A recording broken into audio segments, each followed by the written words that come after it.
بسم الله الرحمن الرحيم السلام عليكم ورحمة الله وبركاته كلنتو وعن ونكسن الداوديال ملو بوجوكتين إيا سوى البود إنو لسعوتان كسو دوادا قصة كالي أو عجيب وانفليو إنا تكركر سندونتان علم بدن كاسو كسابسن دسمها النلوشا أتكيسيغا قوشا أو وقت لقليو إيا سيدو كالي عليسكا أو أن لوجبين شاكدان waxaad uga boganaysaa sida ay muhiim u tahay qofka in looga baahan yahay inay la timaado adkaysi dhabar adeeg qorshe wanaagsan iyo sidoo kale go'aano dhaxalgala aakhirkan ujeedkeedu uu yahay inay ka baxdo halka ay maanta joogto halku dhigeena maanta wuxuu noqonayaa meesha aad maanta taagan tahay ma ahan meesha aad bari taagnaa doonto qorshahaagu marna iyuusan ku tusin in halka aad maanta joogto aad barina ahaan doonto maxaa yeelay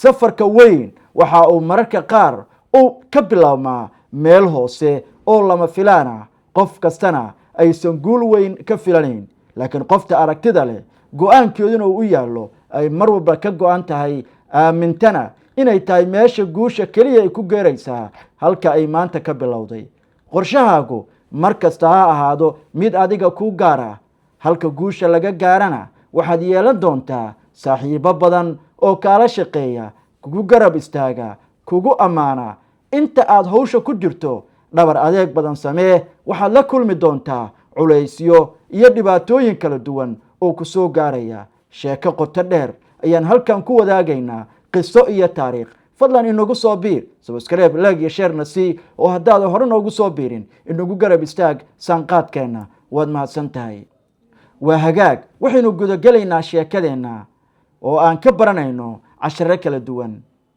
wiilkii hoyla'aanta ahaa oo noqday nin Wall Street ka guulaystay sheeko aan caadi ahayn waxaa jiray wiil aan haysan guri hooy lacag oo ku noolaado iyo sidoo kale qof taageerta intaba hamiino badan waxa uu seexan jiray meelo uusan weligiis u malaynayn inuu hoy ka dhigan doono dadku waxay u arki jireen inuu yahay nin dan yar ah laakiin isaga qalbigiisu waxaa ku qarsanaa riyo weyn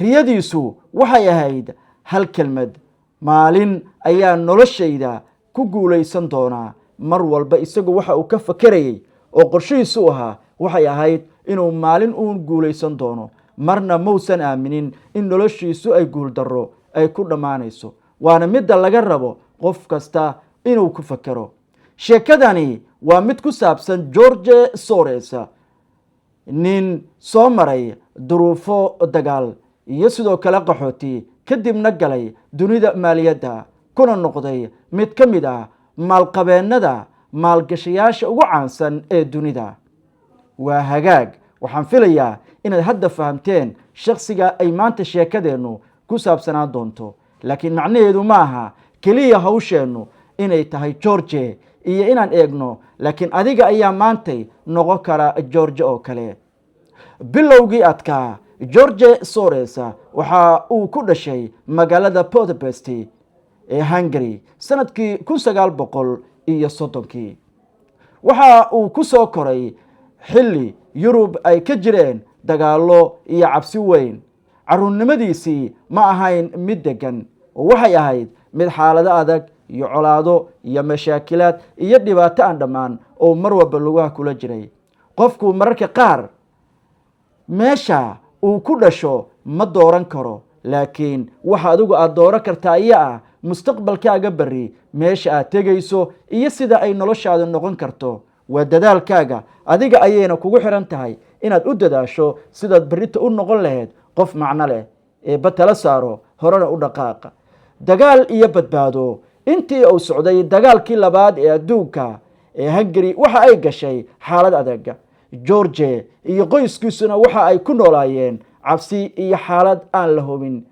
waxa uu hadiya jarale oo isku dayay inuu sameeyo sidii uu taxadar weyn ay u sameyn lahaayeen si ay noloshooda ay u badbaadiyaan xaaladda halista ahayd ee xilliga iyo waqtiga adka ka taagnaa gudaha dalkaasi Hungary oo ka mid ah dalalka reer Yurub ee maantay loo dalxiis tegayo kana mid a wadamada horeeya. mararka qaar guushu waxa ay bilaabataa halgan badbaadada maalinta aad samayso.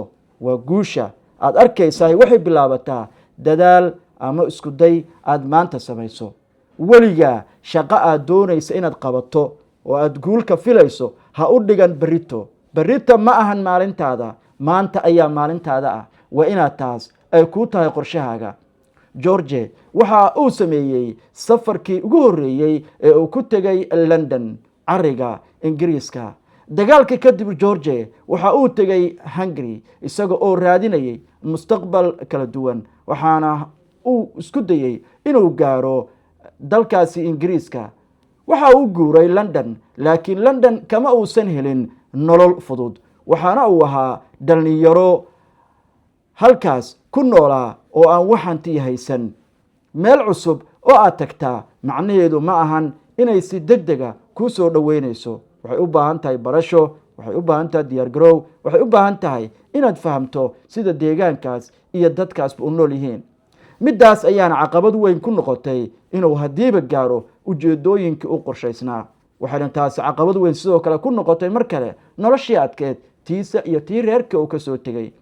waxa uu bilaabay shaqooyin yaryar si uu noloshiisa u maareeyo. wuxuu xoogga saaray waxbarashada, wuxuuna aaminsanaa halka keliya uu ku gudbi karo inay tahay waxbarashadiisa. laakiin hal shay ayuu diiday, inuu riyadiisa iska daayo. riyadiisa ayuu ku dadaalayay had iyo jarale, waxaana ka go-need inuu ka dhabeeyo riyadiisa ilaa uu guusha cagaha saarayo. wuxuu aaminsanaa guul kasta ee uu gaarayaa inay ka dambayso riyadiisa. riyadiisu maxay ahayd? waa in meesha maanta aad joogto ayaadan u aaminin inay tahay meesha aad beri joogayso. aamin ma ahan meesha maanta aad joogtaa midii aad beri joog lahayd, laakiin inaad ka wareegto oo aad jaho kale u wareegto adiga ayay mararka qaar kugu xiran tahay iyo dadaal aad samayso. waxbarashada oo noqotay hubkiisa, wuxuu ku dadaalayay inuu noqdo qof waxbarta oo waxbarashada isku meel mariya. george waxa uu bartay london school of economic, ayuu ka bartay maadada dhaqaalaha. halkaas ayuuna ka bartay fikirka dhaqaale iyo sidoo kale falsafadda. waxa uu bilaabay inuu fahmo sida lacagta u shaqayso, sida suuqyada ay isku bedelaan iyo sida go-aanada dadku ay saameyn ugu yeeshaan dhaqaalaha dunida oo idil.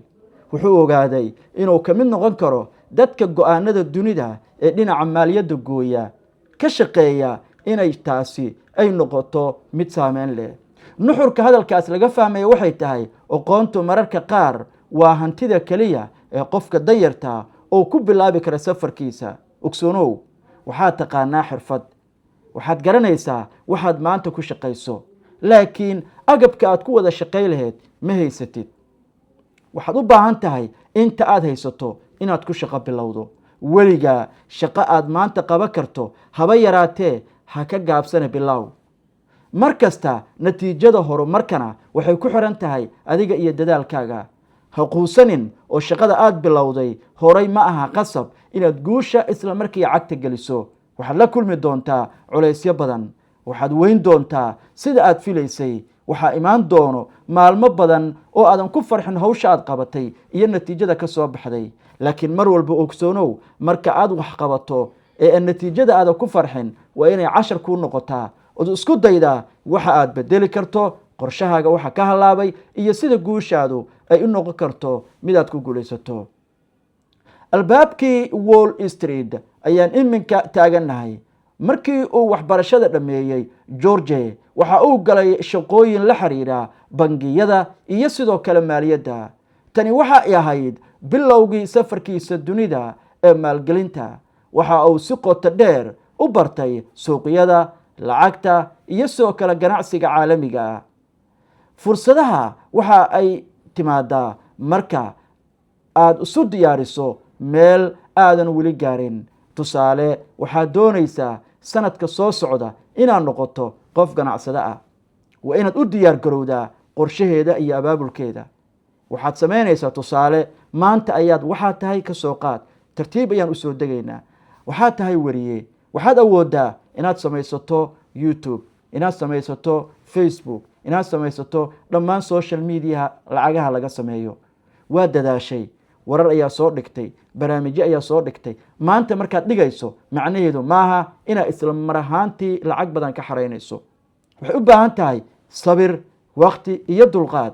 waxaad gaari doontaa maalin adiga aad samaysato macaamiil oo macaamiishaadaas lacagta kaaga soo xarootaa inta kugu filaato ay kaa soo harto. ee kuwa taagta daran, ee kaa liita, ee aan tabarta badan lahayn, welina aan fahmin halkii ay u socon lahaayeen, amaba aan aqoon wax xirfad ay ku shaqeeyaan, aad garabkooda istaagto. halkii aduu shalay aad ahayd mid la yaso, la yaraysto, loo arko qof daciifa oo aan waxba gelin. waana maalinta ogaaw aad gaari doonto guushaada oo aad ka baran dhalinaysaa. waa marka adigu go-aankaaga aad ku adkaysato. America riyadii ka bilaabatay. George saad ogeydeen wuxuu ka soo tegay Hungary, Budapest oo caasimada dalkaasi Hungary.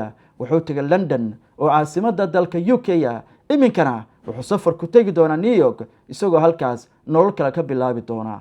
ugu dambeyntii waxa uu u guuray Mareykanka. halkaas ayuu ka galay dunida maaliyadda ee New York.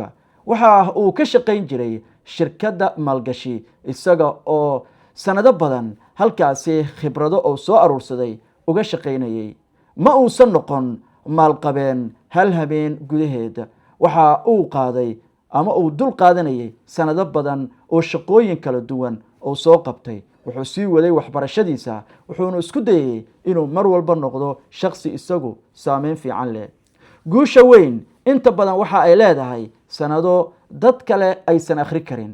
yacni qofta ku jirta, qofta dadaalaysa, qofta go-aanku ka go-an yahay keliya ayaa akhrin karta. qofta bannaanka joogtahay ma arki karta dadaalkaaga, mana arki karto waxtarkaaga. keliya waxay arki kartaa guushaada. markaas ayay soo baraarugi doontaa ay oran doontaa allah oo hebel wuu guulaystee, waa meel fiican ayuu tegay, si la yaab leh oo ninkan saa ma ahaa jirine. yacni guushu gadaal ayay jirtaa.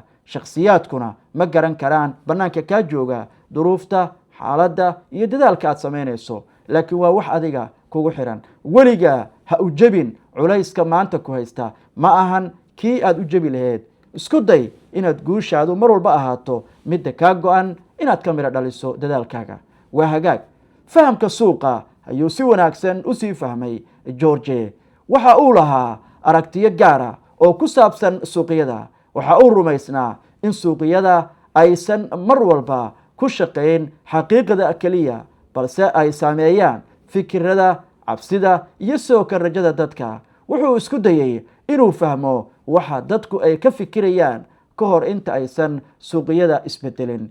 wuxuuna ka faa'iidaystay dhammaan aragtida dadweynaha isagoo isku dayay inuu hadba sameeyo waxa dadku ay ka fikirayaan hortiis inta aysan qof kale tilaabadaasi qaadin. qofka guulaystaa mararka qaar waxa uu arkaa isbedelka ka hor inta aysan dadka kale dareemin. waa qofka ay ka go-an tahay inuu dadaalo, hadafkiisu go-an yahay, markasta wuu ka duwan yahay dadka kale, waxaana ka aragti dheer yahay inta kale ee iyagu aragtidooda aan weli ka shaqaysiin. taas marka waxay siinaysaa fursad fiican oo uu ku ogaan karo wax badan oo isdadku ogeyn. bilowgii ganacsiga u gaarka ahaa ayaan hadda guda gelaynaa. sanadkii dambe George waxa uu samaystay suuqa maalgashi, waxaana uu bilaabay inuu sameeyo go-aano waaweyn oo ku saabsanaa lacagta iyo suuqyada caalamiga. go-aanada qaar waxay ahaayeen kuwo halisa, laakiin waxa uu ka shaqaynayay kuna howlgalaya had iyo jeer inay noqoto wixiisu cilmi baaris iyo sidoo kale faham qoto dheer. guul weyn mararka qaar waxay u baahan tahay go-aano waaweyn, laakiin go-aanku waa inuu ku dhisnaadaa aqoon, xirfad iyo sidoo kale go-aan aan dib looga laabanayn. mar kasta ood go-aan gaarto isku day inaad ku adkaysato kuna dhis aqoontaada. haddii ay jirto in aqoonta aad dhammaystiran u heli karin, fadlan la kaasho ciddaad is leedahay way kugu kaalmay kartaa. ogsoonow, guusha aad gaartahay mar kasta waxay ku xiran tahay adiga iyo dadaalkaaga. maalintii uu caanka noqday sidee bay wax isku bedeleen? George Soros waxa uu caan ka noqday dunidii oo ku baahnaa, wuxuuna ku biiray dunida maaliyadda, gaar ahaan markii uu sameeyey maalgashi ganacsi oo aada u weynaa oo la xiriiray lacagta ingiriiska. ganacsiga ayaa ka dhigay mid ka mid ah dunida dadka ugu hadalhaynta badan. waxa uu noqday astaan weyn oo dunida maalgashiga ah. hal go-aan oo sax ah waxa uu mararka qaar bedeli karaa magaca qofka, laakiin go-aankaas waxaa ka horeeyey sanado diyaar garow ah. yacni go-aan aada maalin gaartay ayaa noloshaada iyo midda reerkaaga iyo ciddii kugu xeerama bedeli karta, laakiin maxaa ka horeeyey sanado badan oo dulqaad leh, oo culays leh, oo mashaakil leh, oo garab istaag aadan haysan, oo cid ku caawinaysa aadan haysan, adiguna aad ahayd shakhsiga ka go-need inuu guusha gaaro. hantidii uu ka sameeyey ayaan iminka eegaynaa, waxayna u muuqataa in xilliga kan aan isla qabsanayno. waxaad la socotaan qiso iyo taariikh oo aan filayo inaad si wanaagsan sheekada ula jaan qaadaysaan. hantidii uu sameeyey ayaan eegaynaa iminka. markii hantidiisu ay korortay waxa uu noqday mid ka mid ah dadka ugu caansan ee ku jira dunida maaliyadda, laakiin magaca iyo hantidu waxa ay sidoo kale ay keenaan muran iyo sidoo kale dhaleecayn. qaar ayaa mararka qaar ku tilmaamaya wax aadan mudnayn ama ku dhaliilaya, qaarna way kugu ammaanaan guusha iyo horumarka aad gaartay. waa wax dabiici ah oo guud ahaan ka jira dunida aan ku noolnahay. marka qofku uu saameyn weyn yeesho, aragtida dadku ay ka qabaan ama ku saabsani ma ahan mid isku mid ah, waxa ay noqon kartaa mid kala duwan. dadka qaar waxay u arkayaan tallaabooyinka iyo shaqooyinka uu hayaa guud ahaantood kuwo si guula loo aaminay, looga shaqeeyey, horena loo mariyey, halka kuwo kale ay weli laga yaabee inay aaminsan yihiin hab dhalanteeda. waxaa laga yaabaa xaasidkaaga maantay inuu berita noqdo saaxiibkaaga kuugu dhow, sababtay tahay adiga ayaa ka soo baxay qaanadii uu kugu ogaa, oo waxaa timid meel lama filaan ah. meel uu aaminsan yahay inuu kuu baahan yahay ayaad maanta taagan tahay. adiga ayay kugu xiran tahay inaad qaaddo tallaabooyinkaas muhiimka ah. waxaan iminka eegaynaa maxaa laga baran karaa sheekada aan halkan kusoo baahinayno oo maantay. sheekadan waxaa laga baran karaa dhowr cashar. ogsoonow arrintan adiga iska qaad ninkan georgia la yidhaahdo, adoo xilli baahiya joogo, go-aanka iyo jaangooyadana adiga xaggaaga usoo wareeji. duruuftu ma ahan dhammaad, yacni duruufta maanta ku haysataa ma ahan dhammaadka noloshaada.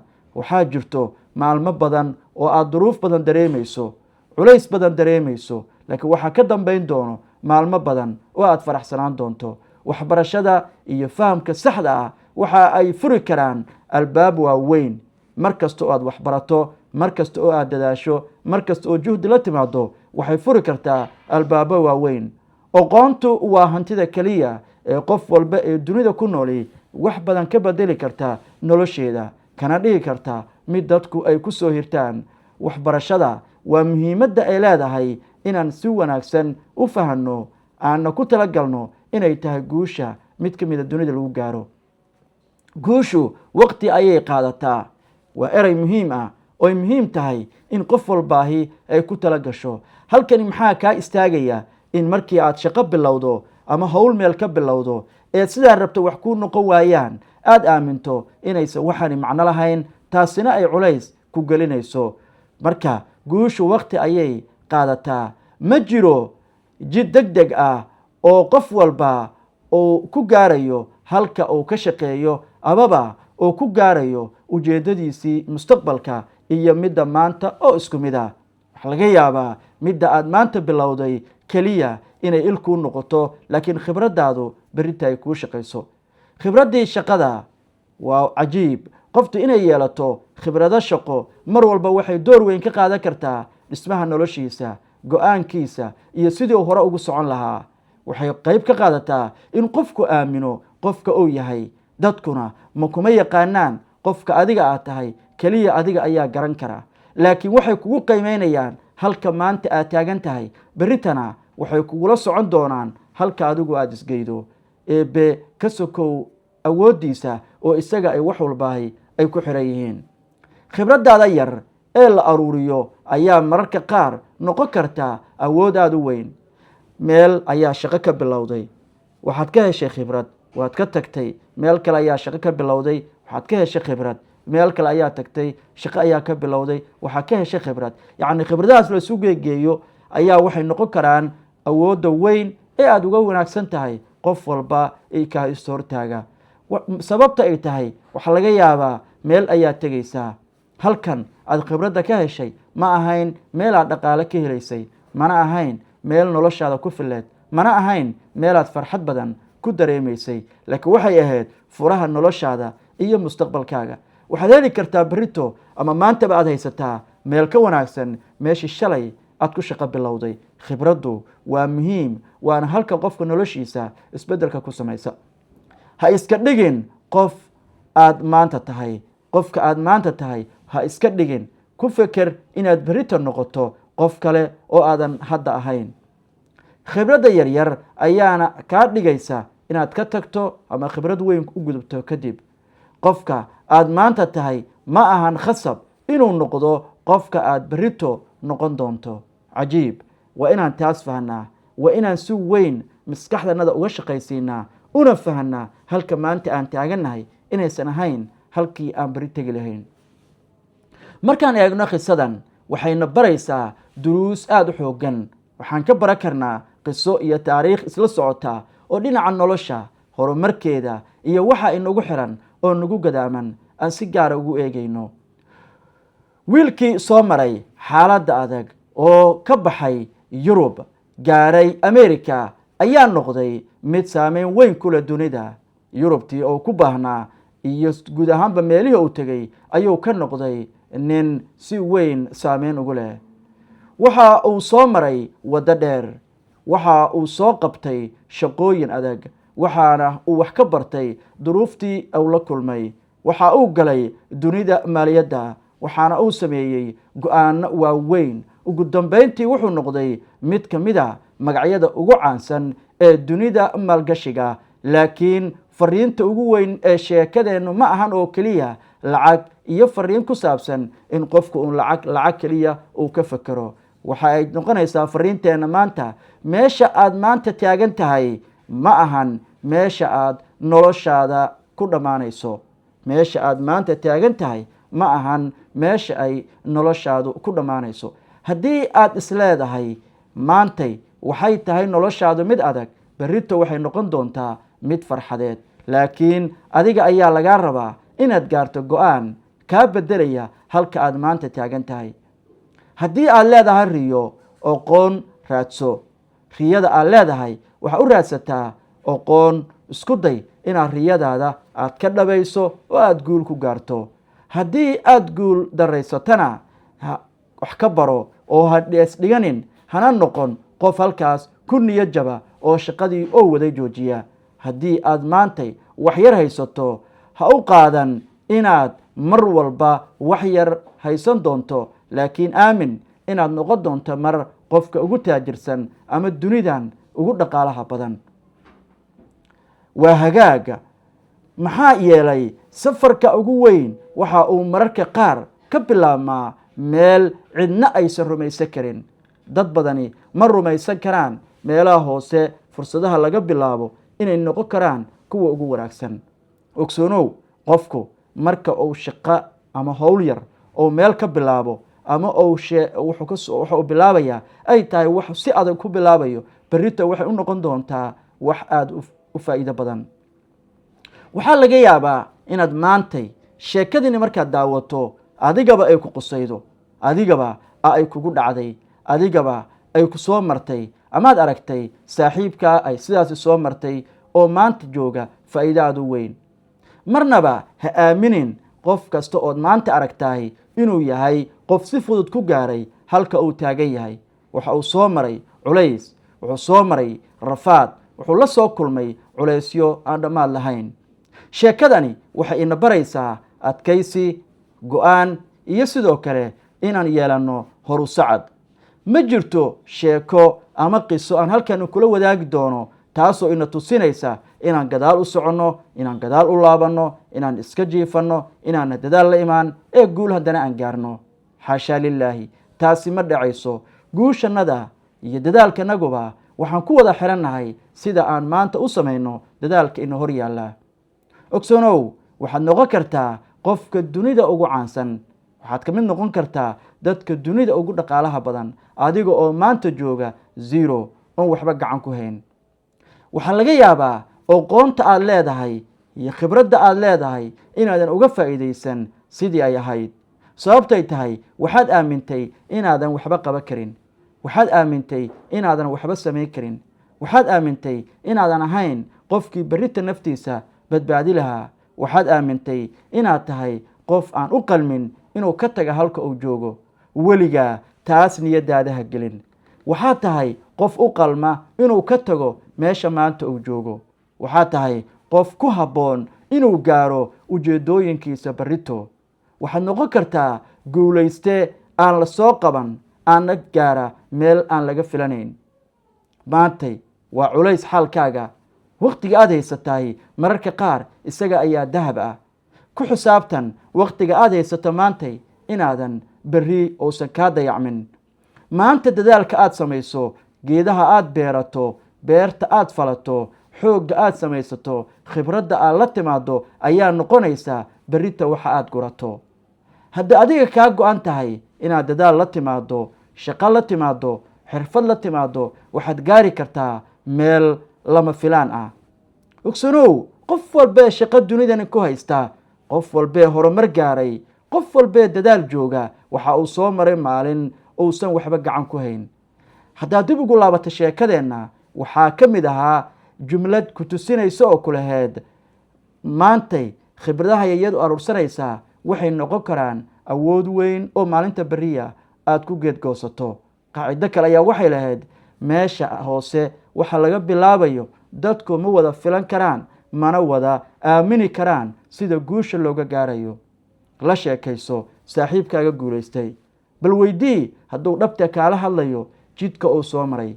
wuxuu kuu sheegi doonaa haddii uu ganacsiga galay isaga oo adeeg soo rartay, gaarigii soo rartay, alaabtii u saaran tahay, alaabtii baabuurkiiba ay isla lumeen, amaba laga dhacay, amaba uu waayey, ama raashinkii intuu soo waday qiimihiisi ay isbedeleen, isagana qiimo badan ugu fadhiyey uuna islahaa kaga faa'iidaysta deegaanka, laakiin maalintuu keenay ayaa raashinkiiba wuxuu ka hooseeyaa lafihii uu ku soo gaday.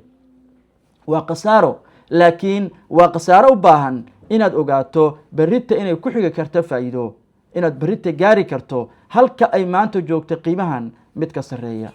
weligaa go-aanka noloshaada, midka mustaqbalkaaga ha ku salaynin midka maanta aad joogto. hal eray oo muhiima ayaan kaaga tegayaa, kuna soo gebangabeynaynaa sheekadeenna maanta. inaad gaarto guushaada ha ku xirin shakhsi kale, ha noqonin shakhsi aamina inay jiraan dad kaalmaynaya. mar kasta ogsoonow inaad tahay keligaa. inaad tahay keligaa mar walba aamin.